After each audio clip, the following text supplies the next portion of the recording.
The Gift of Mortality, written by Matteoarts aka Starfall. Death. For many it is a concept to be feared, to be respected. It is the ender of relationships, of knowledge, of everything that you were and will have ever been. They see it as nothing but a monster, the blades ready at a moment's notice to cut clean through the fragile string you call your life. For others, it is but the next great step in the journey of existence. When it is time for them to shed their physical bond with the world, they do so gladly and without hesitation. They know not what waits beyond, but hope that there is yet more to discover, to experience, to explore. They are happy to go on. Some simply consider it an escape, a way to flee from the pain of living, the hurt that comes from simply being alive. When life becomes too much to bear, they welcome the embrace of death regardless of what may follow after.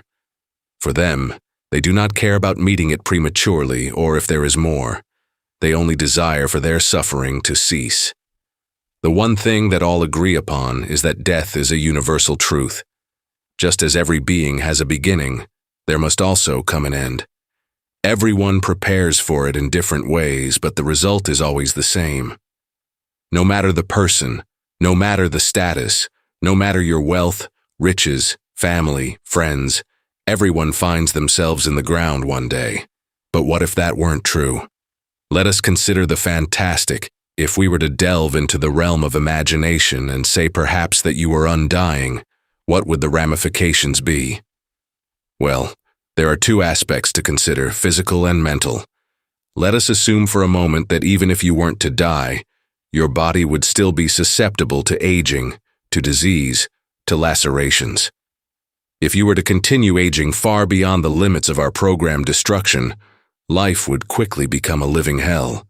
Your body would degrade, becoming weaker and weaker with each passing day. Eventually, if it hadn't happened already, you'd no longer be able to walk, as your muscles and bones would have become far too fragile to support your weight. Soon, you wouldn't be able to move at all, lest you'd tear your body apart. And once your eyes were used up and dry, the world would turn black to them, as well as the rest of your senses in due time. Imagine a fate such as that, paralyzed, blind and deaf to reality, but alive, a mass of disintegrated bone and flesh, maybe no more than a puddle of soupy tissue, but yes, alive. Not so extravagant a thought, is it? Or maybe earlier on in your eternal life you found yourself struck down with a disease of some kind, maybe cancer? While many others have failed to beat it, you wouldn't. However, perhaps you wouldn't quite succeed either. It is possible to assume that without proper and timely treatment, you'd simply be stuck in a stalemate with it for the rest of your life, which in your case is a long while.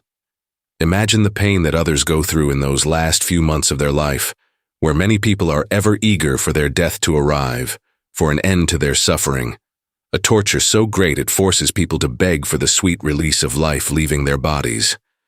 But that isn't an available option to you, is it? No, you'll simply be left to your torment as the tumors continually grow, pressing hard against your bones, your nerves, your muscles, enveloping everything inside you. Who knows what will happen given enough time? No one before you has lived long enough to see. And finally, what if you were wounded? What if you were tortured? If they cut your limbs apart and left you there because they have a guarantee you won't die? What if they removed your skin inch by inch until you were nothing but bloody muscle and tendon underneath? Where even the lightest of touches would send cascading waves of pain throughout your vessel, but not kill you. That is what you face on the physical aspect if you were to become invulnerable to death. But now we must move on to the mental consequences. Let us ignore all of what has been stated above and imagine that you're a perfectly healthy individual. No sickness and no aging. For 50 years or so, you might feel very confident about your choice. But what happens when your family starts to die? Your parents may be expected, but your siblings? What of your best friends? Having to watch each one's last breath, clasp each hand as their strength leaves them. How many funerals would you have to attend when everyone you've ever known and loved has died? How would you maintain a family? If you were to bear children with your wife or husband, how would that impact your relationship? As they continued to age and grow older as you stayed the same, a single moment of your life frozen in time forever. Eventually, your children would surpass you, and not only would you witness the death of your significant other, but it would be your children whose hands you must hold as they travel into the next realm, and then your grandchildren, and their children, and so forth. It's all right, you'll start over. In a few decades, you'll be able to move on, to leave and start a different bloodline than the one you've now abandoned. And then you'll have to undergo the same process again, losing your love, then your children, over and over, with each new glimmer of hope you gain to lead a normal life. They say that there's no greater punishment than having to bury one of your own children.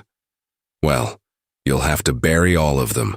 Maybe you grow wise and distance yourself from humanity before you go insane from the mental stress that simply existing places on your mind. That's only a temporary solution, unfortunately. Everything is when you can't die. When the earth falls into the sun in billions of years, and the sun burns itself out of existence, what then is left? You'd still be there, the one constant in the entirety of the universe, floating through dust and ghosts of your solar system throughout the dark void of space. No oxygen, no heat, and no company, completely alone for the rest of eternity.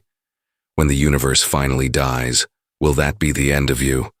Will it finally be your time, or will you be forced to still linger on, witnessing reality as it was never meant to be seen? Such is the gift of mortality. Everyone at some point in their life asks themselves, what would it be like to live forever? That's not the question they should be asking. The true question you should ask yourself is this: what happens when an immortal wants to die?